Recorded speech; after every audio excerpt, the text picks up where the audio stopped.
What should be the mindset of a first-time entrepreneur? I could spend a long time talking about mindset, so I will give you a few points that you could potentially use. First is, no excuses. When you become an entrepreneur, there isn't anyone that you could make excuses to. When I was an employee, I didn't typically want to make a lot of excuses, but an example of the no excuses mentality or mindset is sick leave.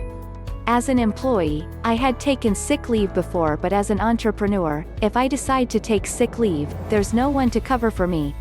If I'm trying to achieve a certain outcome and I decide to, let's say, just take the day off, let's say I want to just shut off my email, shut off my computer, and I'm just not going to answer someone, or I'm not going to get the job done that I need. Well, the chances of you doing that, if you do decide to take that mentality, I'm sure you could do it once or twice and perhaps there won't be any significant problems with doing that, but eventually, that's going to catch up to you. Let's say you lose a client over it, and let's say you are trying to deliver on a particular project and you just decide that, well, I'm not feeling very well, so I just won't bother doing it. What that means is that you're not going to achieve what you want to achieve, and so really you need to have a no excuses mentality, which means there is nothing that you can say where it's going to be okay for you to say, well, I just won't do that then, or I'll let some obstacle get in my way.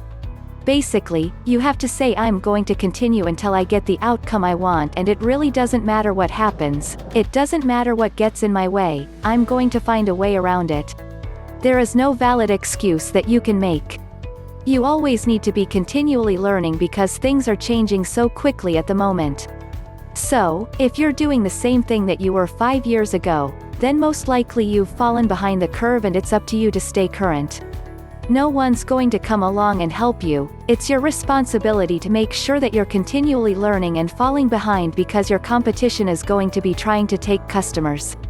They're going to be trying to outperform you. They're going to be doing everything they can as often as they can to try and beat you. And so, you have to be continually learning to be the best possible version of yourself that you can be. Entrepreneurs are a rarity. Just over 1 in 10 adults within the U.S. engage in entrepreneurial activities. That low number is not a surprise in light of the complex array of challenges that entrepreneurs face.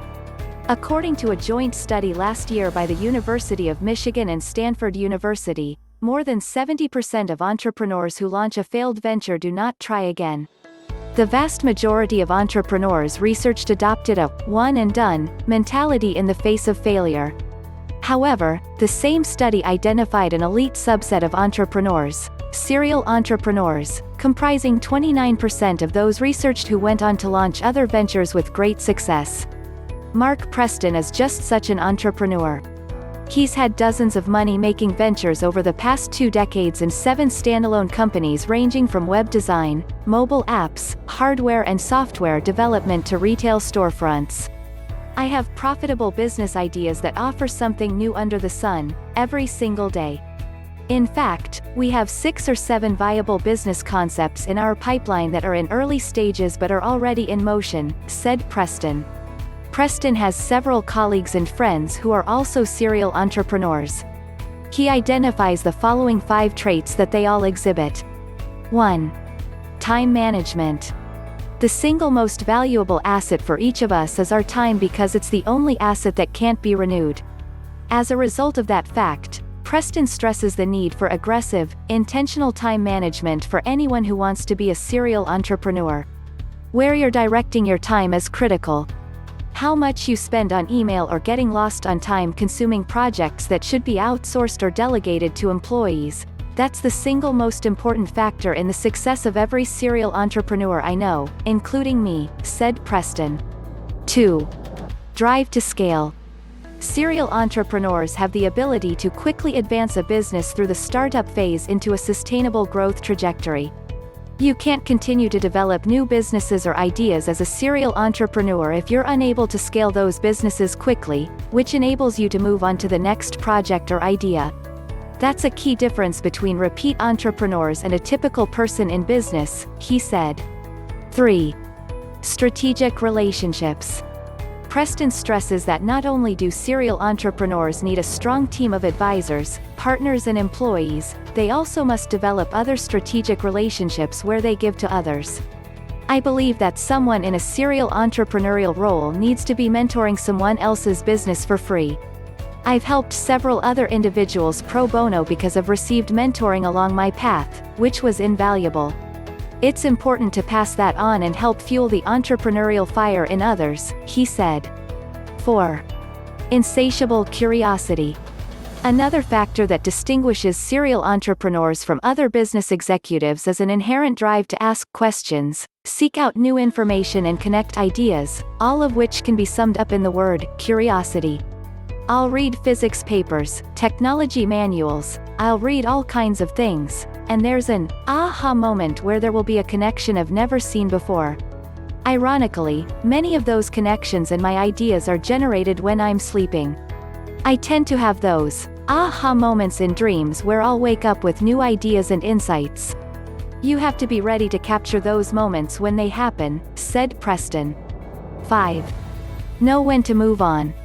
Dogged determination and perseverance are part of the entrepreneurial DNA, but Preston says it's equally important for a serial entrepreneur to recognize when a project is not working and moving on to the next thing. The key is to identify failure fast and then let it go. Many entrepreneurs hold on too tightly to a misguided idea or project that exhausts them as well as their resources. It's important to know when to cut your losses. I know exactly what it's like to fight for a project while trying to drag it from the brink of failure. But what I've learned is that once it's clear something is failing, it's much better to just be done with it and move on within 24 hours, he said. Perhaps the most interesting aspect of Preston's business philosophy is what he doesn't do as a serial entrepreneur. He eschews business plans and describes them as a cumbersome inconvenience when trying to quickly scale a business. It's been my experience that it's more beneficial to identify the problem customers have, develop the solution and then hit the ground running as fast as you can, said Preston. At that point, a 70-page business plan with projections for 2017 isn't going to help you. For serial entrepreneurs like me, executing and delivering results are what matter most.